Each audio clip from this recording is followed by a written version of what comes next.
যেদিন আপনাদের কাছে খবর হবে সাইদি পৃথিবী থেকে বিদায় হয়েছে, আমি আপনাদের কাছে শুধু দোয়া চাইবো, আপনারা প্রাণ ভরে আমার জন্য দোয়া করবেন।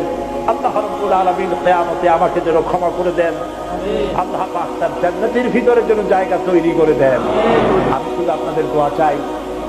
আর কিয়ামতে আমি চাই যারা আমাকে ভালোবাসেন, যারা আমাকে মহব্বত করেন, তাদের সংখ্যা আমি জানি অনেক অনেক অনেক বেশি। আমি আল্লাহকে বলবো, আল্লাহ আমাকে যারা ভালোবাসে এরা আমার মায়ের পেটের ভাই না, এক জেলার মানুষ নয়, অথচ আমাকে ভালোবাসে শুধু দিনের জন্য। মা বোনেরা ভালোবাসে, মা বোনেরা আমাকে টেলিফোন করে বলে, স্যার আপনি ডরাইতা না, কাঁদে এবং টেলিফোন করে আমার কাছে আমার জন্য আমাকে দোয়া করে। আমি আপনাদের ভালোবাসা ভুলবো না। আমি আল্লাহর কাছে বলবো, রব্বুল আলামিন যারা আমাকে দিনের জন্য তোমার জন্য ভালোবাসে, কিয়ামতের দিন আমরা যেন তোমার জান্নাতে এক জায়গায় থাকতে পারি।